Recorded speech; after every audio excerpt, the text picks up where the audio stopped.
appreciate y'all coming to check us out over here. And I'm just gonna pop up something in the background real quick. That's what I like to do. We could just look at that. There you go. No, I'm gonna try to find something a little bit more plausible, like that. That's the background. So what's going on right now is we have a situation in Chicago with the National Guard being called out on the city. So welcome to Black Outrage number 50. We are trying to talk about it real quick. Did I put that number up there? I think I put 49 too. Let me make sure I get that number right. But anyway, it's kind of crazy. You know, you think about America and you think about what's going on and all the stuff, and now we might have the National Guard in our town. It's kind of crazy. It's next level. It's like, whoa. But, you know, Trump and them, it's like crazy because Chicago is a real crazy town. Like a lot of wild shit go on. And you would expect that they would want to fix these things, but it's just not like that. You know what I'm saying? They be on some bullshit with fixing it. Motherfuckers just really just letting that shit play out, and it's kind of crazy because it's super chaotic in the town. You know what I'm saying? But I do understand them not trying to rock with Trump because Trump be on some wild shit, and but it's just kind of crazy because like you know, what do? You know what I'm saying? The mayor got a bad rap right now because he always be on some foulness with the things he said, especially doing what he did with the immigrants and shit. People ain't really feeling him right now. You know what I'm saying? So it's a lot to unpack, but we're just gonna try to glance over the conversation real quick because it's been swirling real heavy and everybody talking about it, and it's a real thing. You know what I'm saying? Like what's going on with the immigrants and how that's parlayed over into this new thing, which is you know, how everybody tweaking and shit with Trump and the National Guard because it's almost like baby connected. You know what I'm saying? Because it's all about controlling Republican, Democrat, you know what I'm saying? So it's like a lot of that. And I always say that whoever run it, they only gonna have one muscle, and that's locking black dudes up.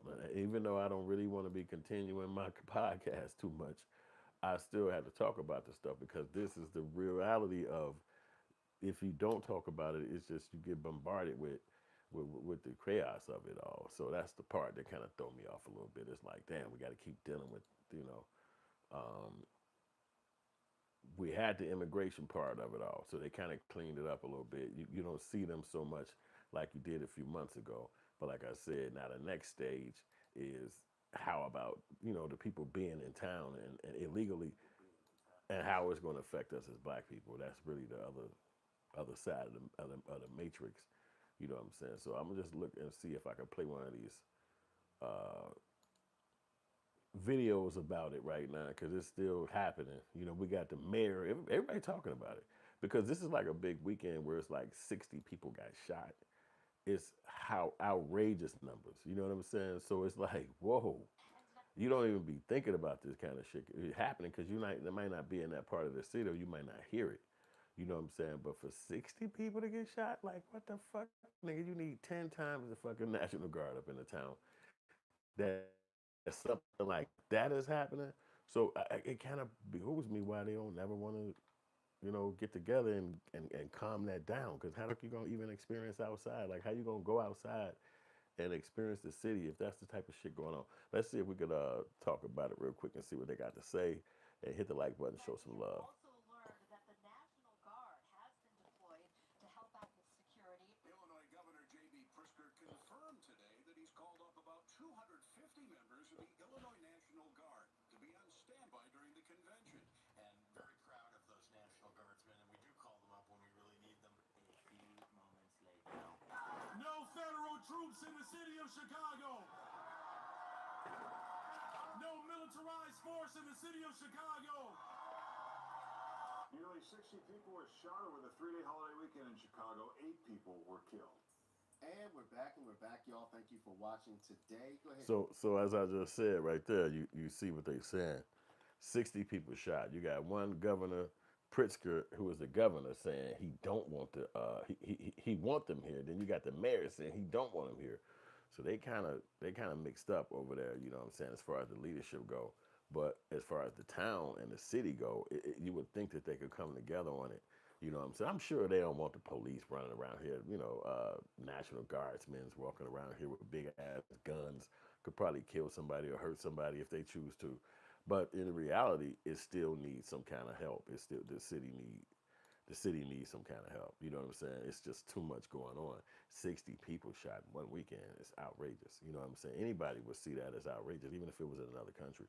But it's a big, gigantic city. Chicago is fucking huge. So it's just a lot of scape. It's a lot of landscape, you know what I'm saying, to cover and figure out, you know what I'm saying, where is the chaos coming from, which elements and which segments is it happening in, you know what I'm saying? So it's just a lot to unpack, but let me see what they're saying right here. This is 47 minutes ago they made this video, so not this idiot talking. Shut up, idiot. But let me know how y'all feeling too, man, about this. I mean, I don't know if you live in Chicago, if you heard about it, but let me know what you think about it. Like, is this something that you think should be happening? Like, is this like what the country is going to go to now? Like, if they against each other, the Democrats and Republicans, they'll send the armies to each other towns and as a way of saying, I'm gonna control you, I'm gonna watch over you, or is it people in the Democratic towns are saying, yo, we don't want to have oversight, you can't watch over me, I'm not listening to you, you might as well shut up, but stop bothering me, you know what I'm saying? So which one is, who got the right idea? Because I know people hate Trump, but I mean, 60 people shot, we got to figure out what's going on with all the elements of it all. So let me know what y'all think, and we're gonna get right back to the conversation, see what they're saying over here. House on when or if it will dispatch the Illinois National Guard to Chicago. Still, the president spoke on it again today. Our political reporter Chris Ty talked with the former head of the Illinois National Guard about what these guardsmen can do if they get called up. When you go to the website of the Illinois National Guard and you click on leadership, you see unambiguously the governor is the top of the food chain here. He deploys the Guard in Illinois. But there are exceptions. At congress.gov, you'll find what's called the Posse Comitatus Act that spells out the 3 instances when the president can utilize a state's National Guard. And those 3 are these. Number 1, to repel an invasion. Number 2, to suppress a rebellion. And number 3 is to execute federal laws when the president is unable to execute them using regular forces. Now, posse comitatus, if the president activates the Guard in Illinois, the governor says he will take this to court, saying posse comitatus exceptions were not met in this situation. Insiders call this uncharted waters. In my career, I haven't ever seen it. And see, so that there you go right there. So the president got all these really rights that he can put the National Guard in your town. And it don't matter about, and I look at it too, like if you work for the government, how you saying no? Like you literally got a job. That's like you or me at our job and they say, yo, we're gonna have to bring this stuff in here. We're gonna come in through this direction and set it like right over this way. And then you over there saying, no, we can't bring that in here like that. You can't bring that in here. Like, what are you talking about?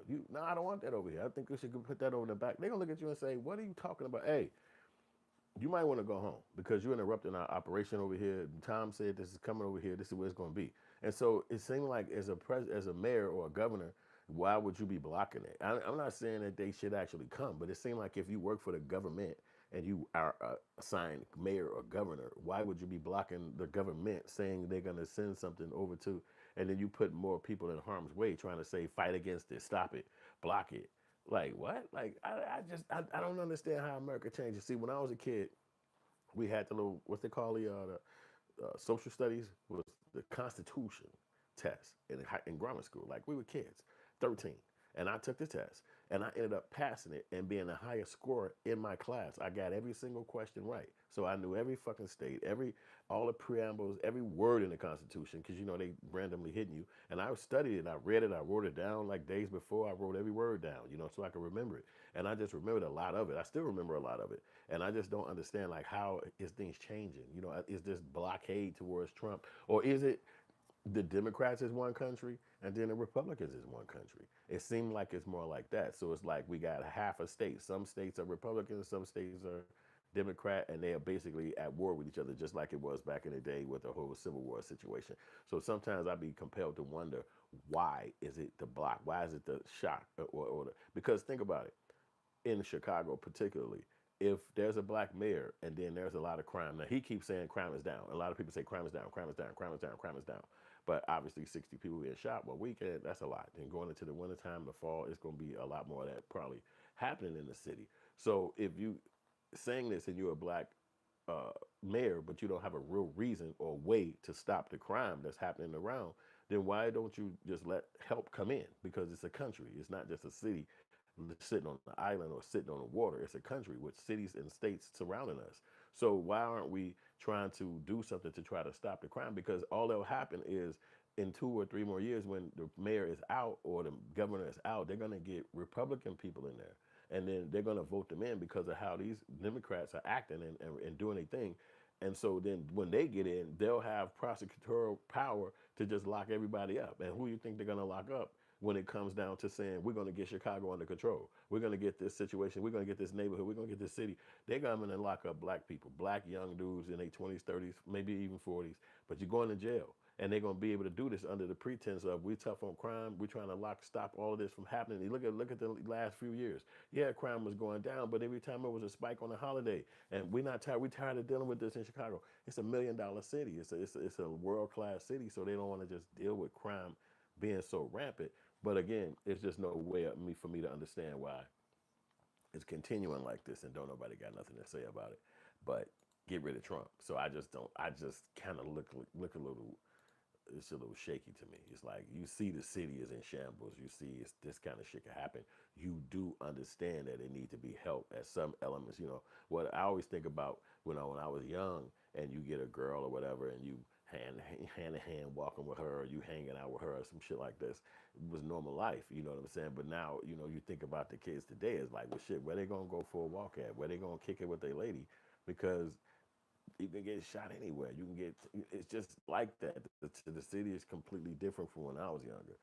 More you had to stay in your section a little bit when I was younger because of the gang thing was really heavy. So now they deleted that. So that means anybody everywhere. You know what I'm saying? So you just wouldn't know who walking up or who was anybody. You know what I'm saying? Because it's not specific. Like if you saw a person when you was a certain age, you knew that person was okay to be in that community because there would have been so many people who would have accosted him prior to that getting to you. So by the time he walked up on you, it'd be 3, 4 guys would have beaten already accosted him with, "Hey, where you from? Who are you? What's your name? What you doing around here? Why are you wearing that?" And then he would have had to complain or configure himself. Then if he's still in the neighborhood, it's like, okay, well, I know that guy's okay. But if it's times today, you just don't know who's who. You don't know what's what. And there's no real checks and balances like it used to be back then. So I think that's a lot of times what it is today in the corporate world, the mayoral world. There's no real checks and balances. And the case says Chicago, then to New York City. Yep, that's the best move. Well, it ain't the best move because all they're gonna do is just bring more chaos again. They're gonna lock black dudes up. When they get there, they're not really going to the neighborhoods to lock up other cultures. This whole shamble, this whole array is just basically a way to bring awareness to locking up black people. And it's just, to me, it's glaring. It's like this is all the fuck that's trying to happen. That's all that's gonna happen. And so we had to kind of talk about it a little bit because that's what's going to be the end result when all this, like just like the stop and frisk or any other thing that they came up with, as soon as everything play out, is like basically black people who was affected by it, especially in a negative right. You know what I'm saying? So it's just something to think about. But what y'all got to say? Let me know. Let me see what dude I'm talking about. The former top general of the Illinois National Guard points out if they are called up by the president, members of the Illinois Guard cannot perform law enforcement duties. What would they do if they were engaged? Well, they could stand on corners and basically do nothing. They could certainly protect federal property. That's a reasonable thing to do. But it's not a law enforcement function. Which may explain why, again today, the president's signaling what he would like Governor Pritzker to do.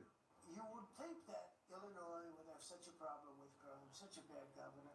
He should be calling me, and he should be saying, "Could you send over the troops, please? It's out of control."